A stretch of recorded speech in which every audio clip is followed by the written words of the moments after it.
Lepas aku baca mesej tu, aku terus jatuh terduduk. Sebab mesej tu datang dari phone orang yang dah 3 bulan meninggal.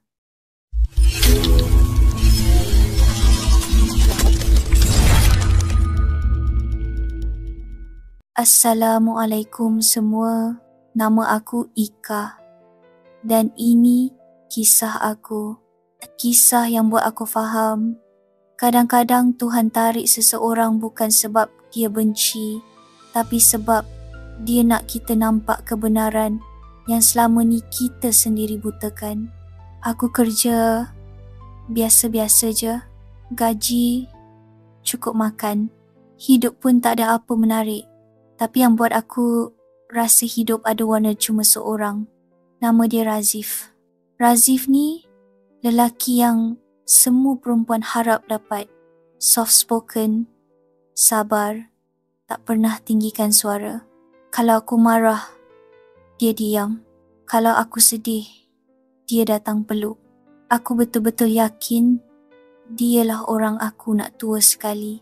Satu malam, Razif mesej, "Sayang, abang balik lambat sikit. Ada kerja sikit." Aku balas, "Okey bang." Drive pelan-pelan. Lepas tu, dunia aku gelap. 11 malam, satu nombor, tak dikenali call. Adik kenal tak Razif? Dia aksiden. Teruk. Kaki aku terus lemah. Aku capai tudung pun. Tangan aku menggeletar. Dekat hospital, doktor keluar sambil tunduk.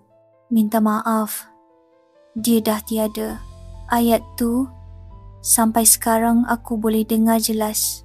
Bila aku tengok Razif kat bilik mayat, wajah dia tenang macam tengah tidur.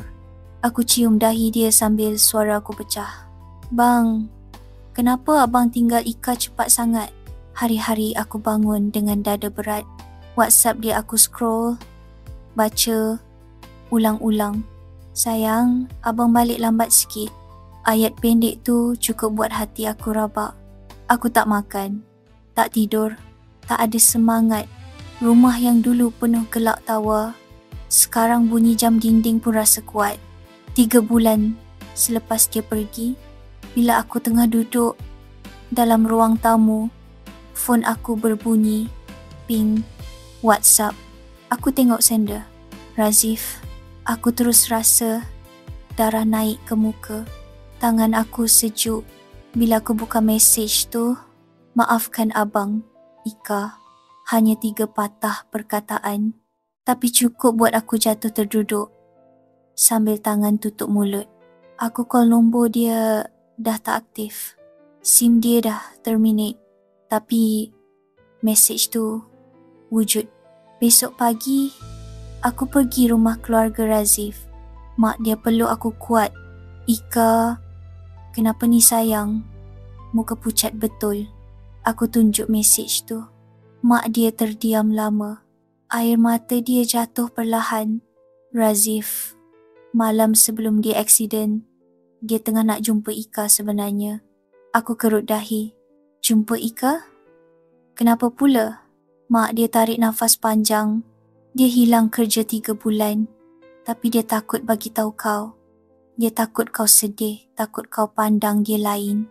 Jantung aku macam ditarik keluar. Mak dia sambung. Malam tu, dia nak minta maaf. Dia nak bagi tahu semua. Tapi dia rushing sangat. Tu yang jadi macam tu. Aku terus menangis teruk. Sebab rupanya Razif bukan jauhkan diri. Dia tengah cari kekuatan nak jujur dengan aku. Malam tu, aku duduk dalam bilik gelap. Tak ada bunyi. Tak ada sesiapa. Aku buka balik mesej tu. "Maafkan abang, Ika."